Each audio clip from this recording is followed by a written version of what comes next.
They laughed when I bent down to pick up the napkin. My name is Maren Lockridge. I'm the oldest daughter in a family that never had room for quiet women. I've been called distant, odd, even invisible. But tonight, for the first time, they were about to see me, really see me. It happened in the middle of pizza night, over cheap red wine and melted mozzarella, the way betrayals often do, disguised as something harmless. Lisa, my younger sister, had just snapped Maren, "Can you at least be useful?" as she flung a crumpled napkin in my direction. I picked it up without a word. That's when he stood.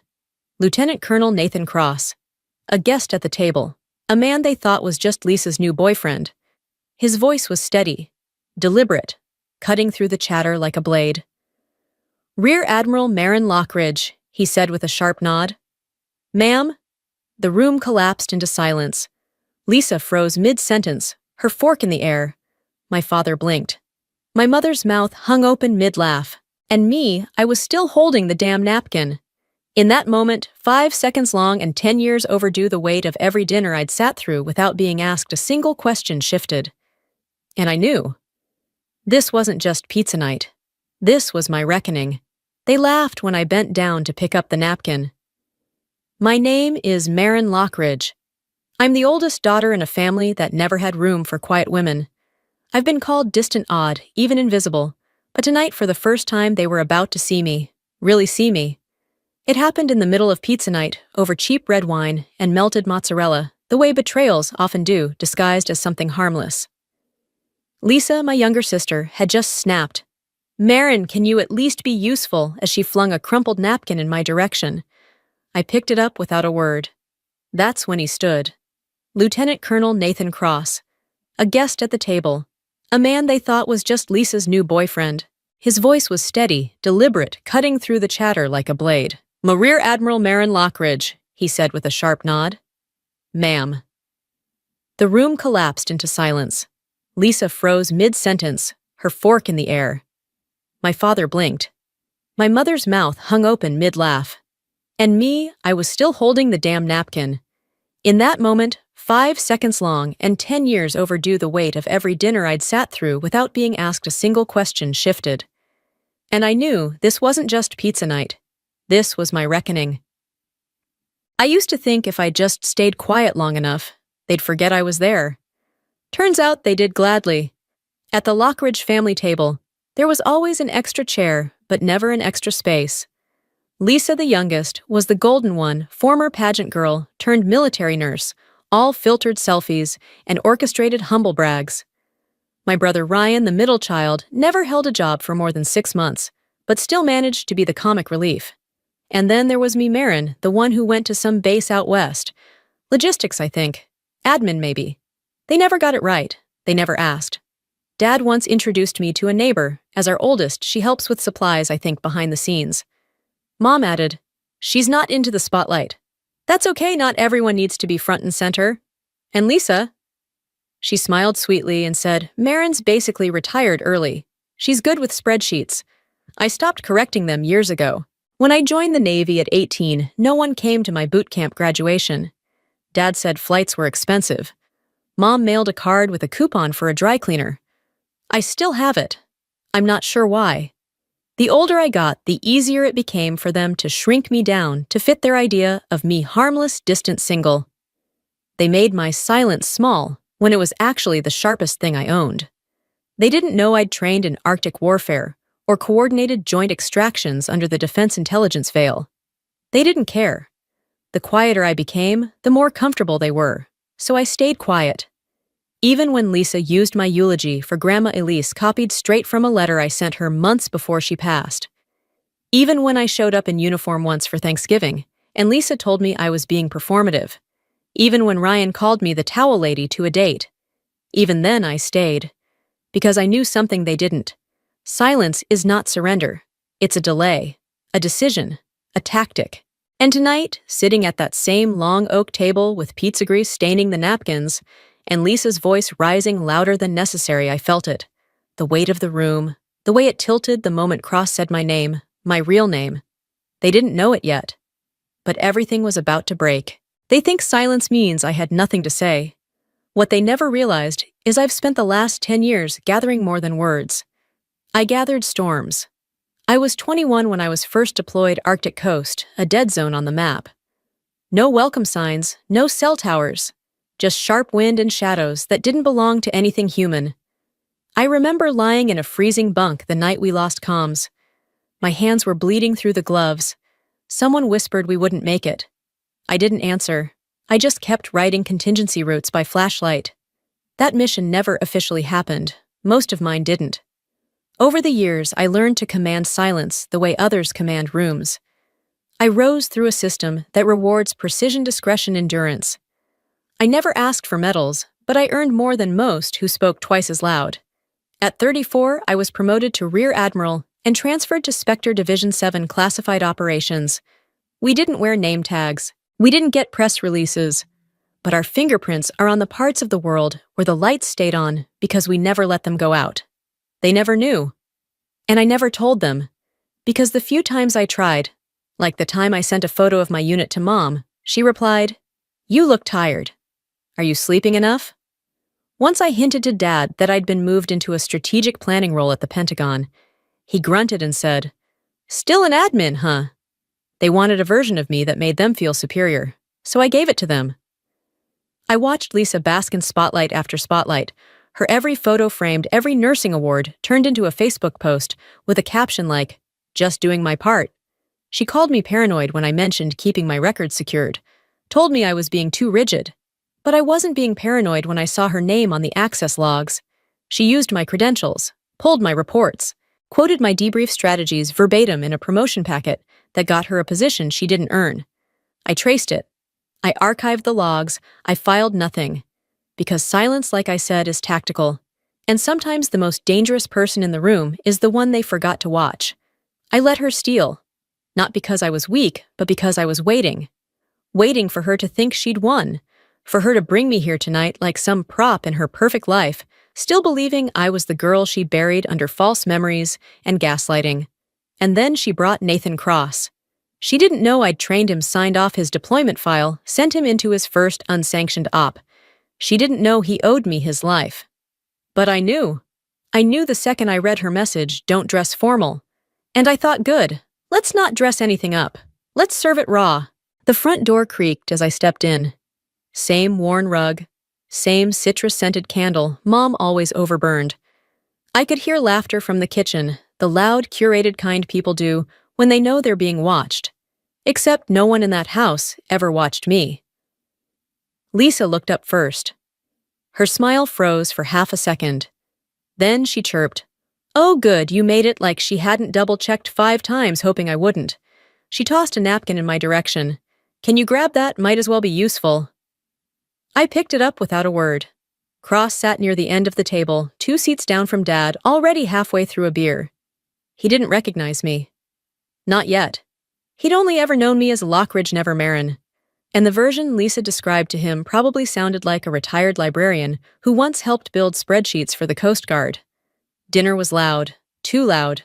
Lisa dominated the conversation with stories from her base, how she organized a surprise baby shower for a medic, how one of the interns fainted drawing blood.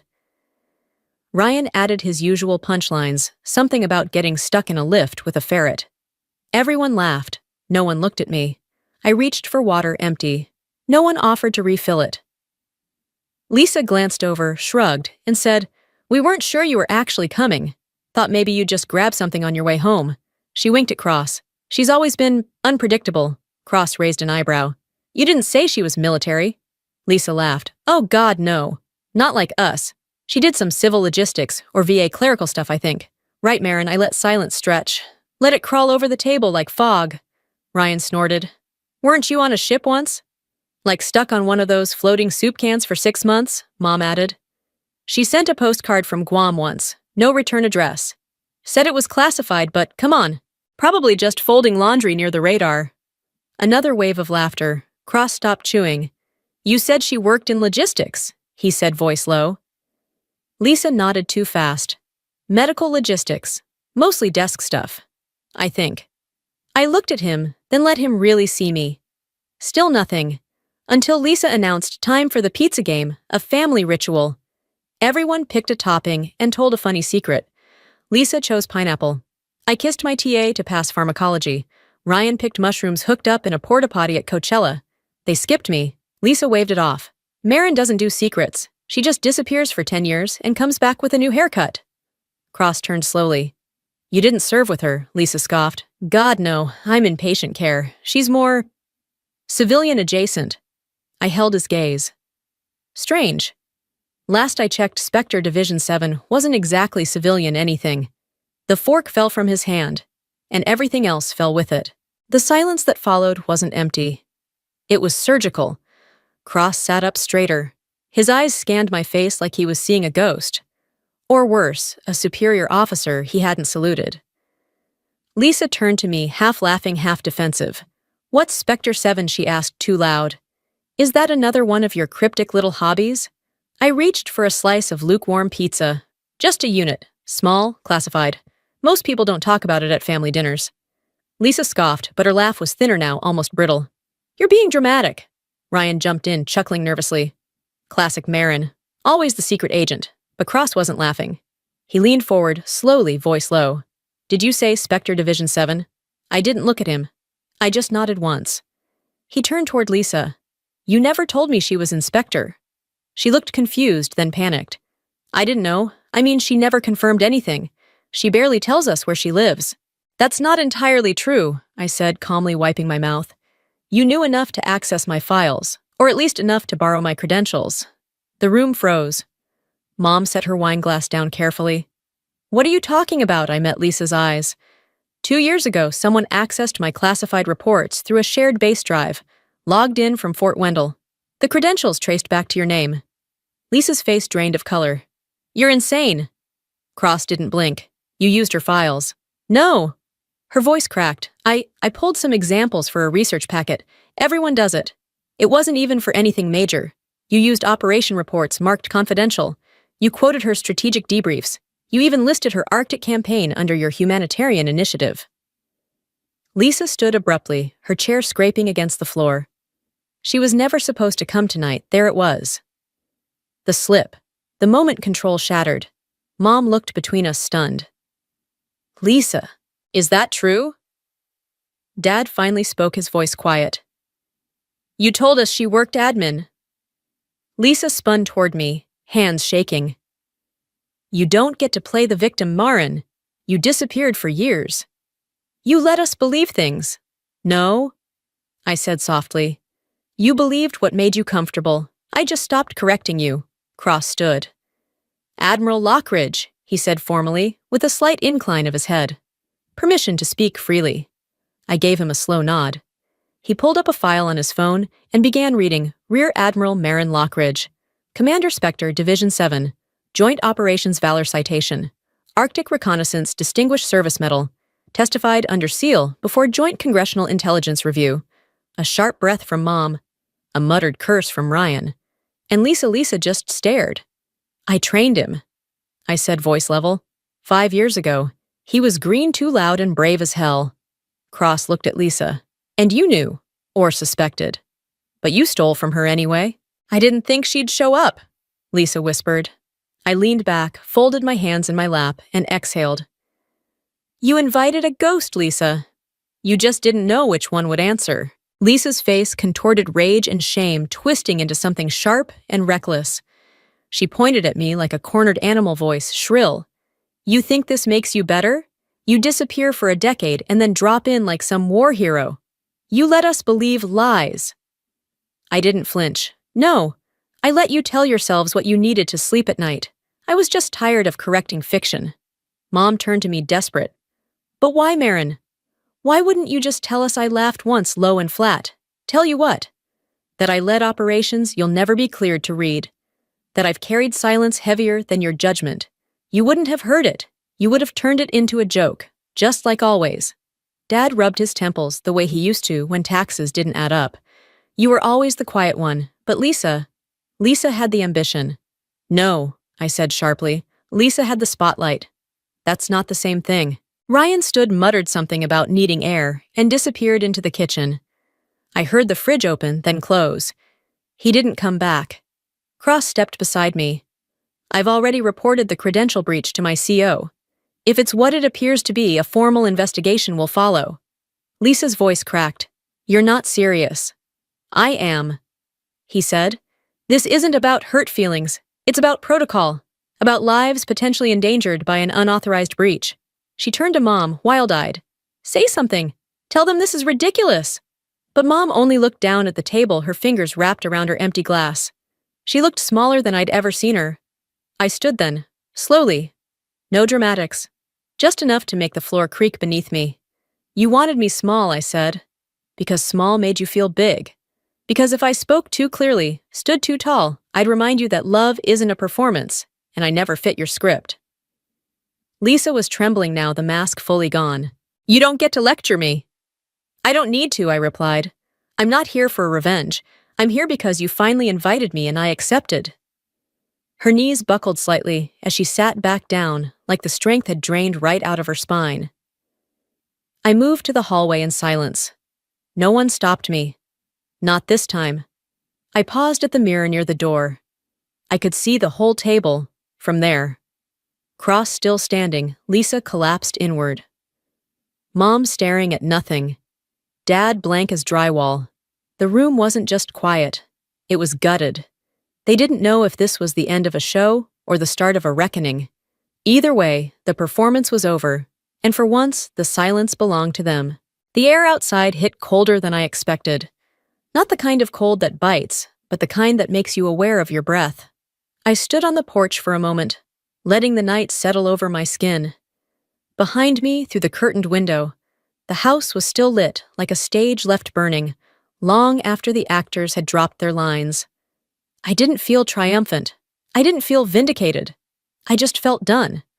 I walked to my car without looking back, my footsteps steady on the cracked stone path Dad never bothered to repair.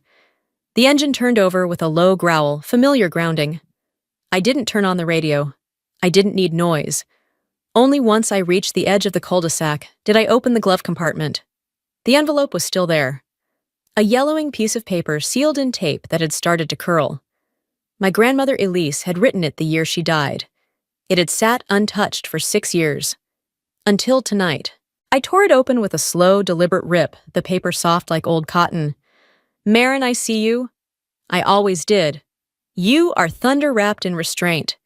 Don't let their blindness convince you to dim. Let them laugh. Let them underestimate. You don't owe them noise. You owe yourself truth. And the truth is, they will never understand your strength because it doesn't come from being adored. It comes from standing alone and not flinching. Love, Grandma. The words didn't break me. They stitched me back together. I folded the letter carefully and placed it on the console beside me. I thought of the first night I stood watch on a carrier deck, wind slicing past my face boots slick with salt. I remember wondering if home would ever understand who I had to become out there. The kind of woman who makes impossible calls, who writes plans that never leave paper, who sees the world through layers of contingencies. Now I had my answer. They didn't understand. But that was never the failure. I pulled onto the highway, the road wide and empty. No one called, no texts buzzed in. For the first time in years, the silence didn't feel like exile. It felt earned. I thought about Lisa still sitting at that table, replaying the moment Cross stood and saluted. I didn't feel anger. I didn't feel pity. Just the hollow ache of knowing she had all the chances to be decent and traded them for borrowed power. I let the ache pass. That too was a choice. 2 days later, Cross called me. His voice was formal at first until I told him I wasn't interested in charges. Let the system work, I said. This isn't about punishment, not anymore. He hesitated, then said something I hadn't expected. When you trained me, you told me the most powerful weapon wasn't firepower, it was clarity. I didn't understand then. I do now. I didn't respond. He didn't need me to. I ended the call, leaned back in my chair, and closed my eyes. Sometimes the sharpest justice doesn't arrive with sirens or verdicts. Sometimes it arrives in silence and truth, in the way someone finally calls you by the name they never earned the right to ignore. And in that silence, I finally heard myself. 3 weeks passed before anyone from my family reached out. It wasn't Lisa. It was Mom. She left a voicemail that started with a sigh and ended with a request to come by for coffee, no drama.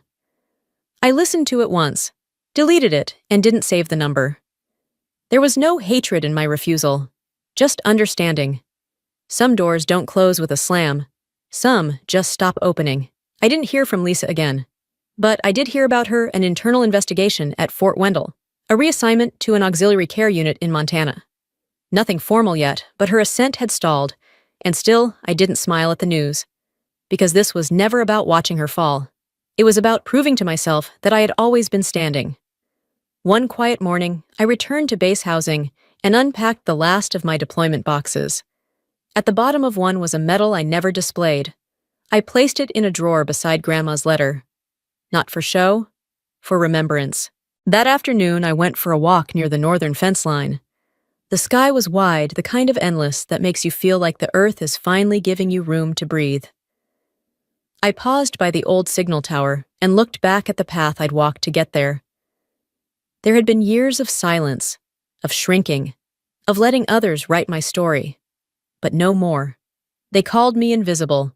But ghosts don't vanish. They haunt. They endure. And some like me don't fade to make others comfortable. We rise quietly. So when the next invitation comes, if it ever does, I'll do what I did that night. I'll pick up the napkin, and I'll let the truth walk into the room first.